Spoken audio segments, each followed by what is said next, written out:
The world's gaze is fixed on Greenland, not for its glaciers, but for a geopolitical standoff sparked by President Donald Trump. Once considered a remote and icy outpost, Greenland has suddenly become the center of a global power struggle, drawing attention from every corner of the world. The island's vast resources and strategic location have made it a prize in the eyes of world leaders. And now, the stakes have never been higher.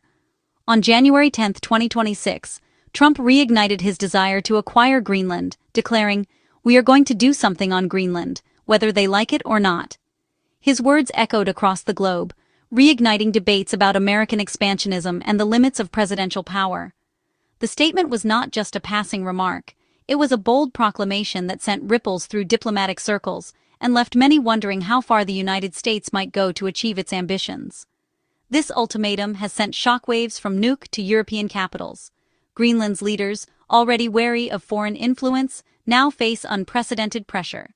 European governments, too, are scrambling to respond, holding emergency meetings and issuing statements of concern. The sense of uncertainty is palpable, as officials weigh the risks of confrontation against the need to defend international law. The context is alarming. After a recent U.S. military intervention in Venezuela, Trump has openly floated the use of force to acquire Greenland. This escalation has raised fears that the world could be entering a new era of territorial disputes, where military might is used to redraw borders. The possibility of conflict in the Arctic, once unthinkable, now looms over the international community. What was once dismissed as absurd is now a real threat, challenging the sovereignty of Greenland and the foundations of international order. The world is watching closely as the situation unfolds, with many fearing that the precedent set here could have far-reaching consequences for other regions and nations. The very principles that have governed relations between countries for decades are now being put to the test. The president's insistence on acquisition, not cooperation, has put the U.S. on a collision course with its allies. Long-standing partnerships are being strained as leaders debate how to respond to America's aggressive stance. Behind closed doors, diplomats are working overtime to prevent a rupture in the Western alliance, but trust is eroding fast. For Greenland's 57,000 inhabitants, it's a direct challenge to their identity and autonomy.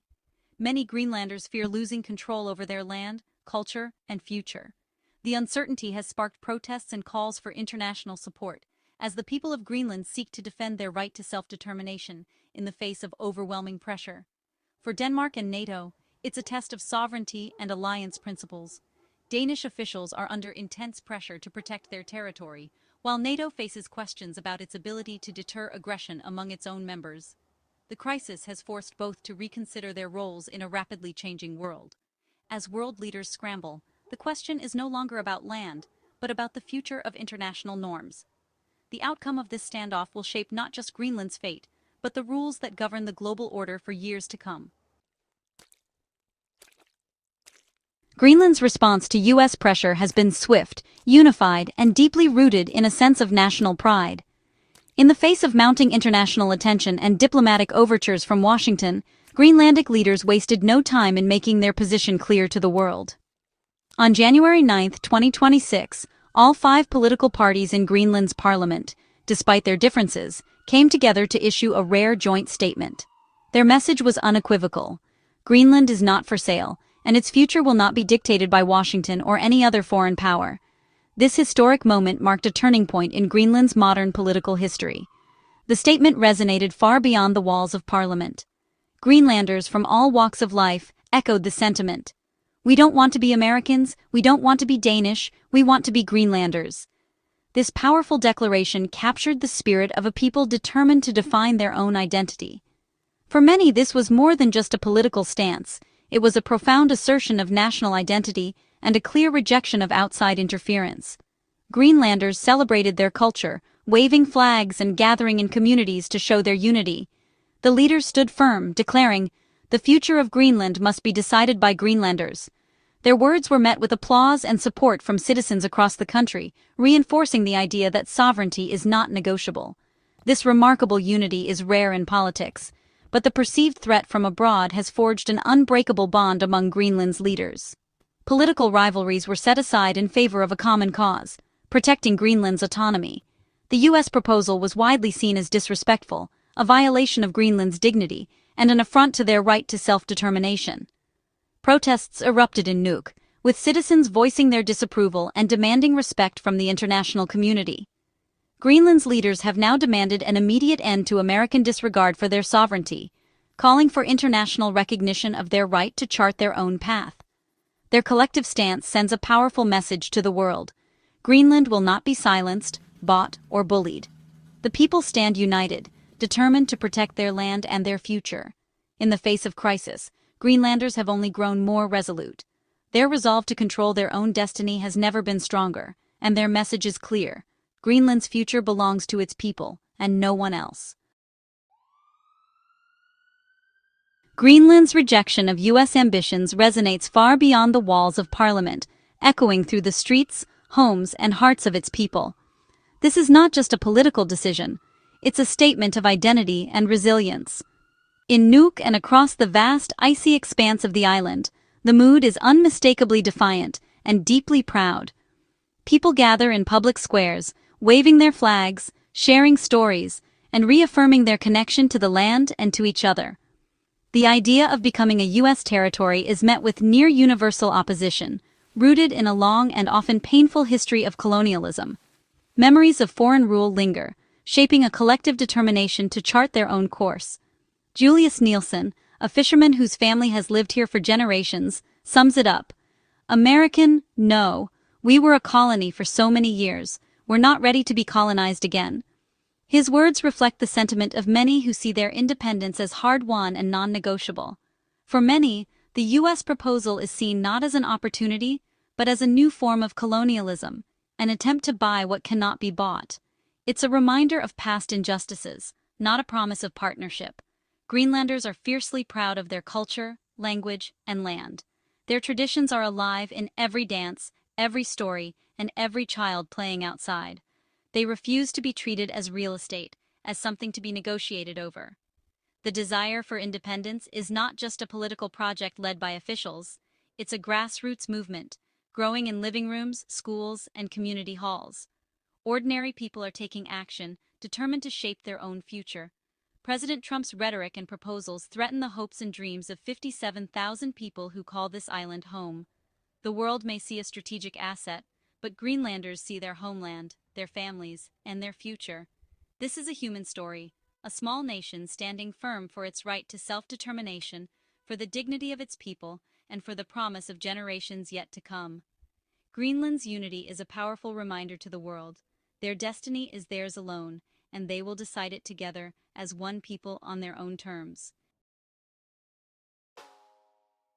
Greenland's rejection of U.S. acquisition is rooted in its long history of external control. Once a Danish colony, Greenland only gained home rule in 1979 and further autonomy in 2009. These milestones gave Greenland control over internal affairs and resources, but Denmark still handles defense and foreign policy. For many, home rule was just a step toward full independence. The Self-Government Act of 2009 recognized Greenlanders as a distinct people and outlined a path to sovereignty. The current crisis is seen as a threat to decades of progress toward self-determination. Greenlanders have no desire to swap one colonial power for another. Their national project is about moving forward, not trading one dependency for another. The firm "No to Trump" is the culmination of a long journey toward freedom. Greenland's voice today is the product of generations striving for autonomy. The U.S. frames its push for Greenland as a matter of national security, not colonial ambition.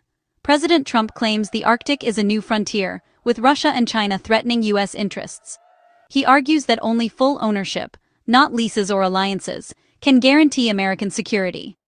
The U.S. already operates Patuffik Air Base under a treaty with Denmark, but Trump insists this isn't enough. This perspective rejects partnerships, demanding unilateral control.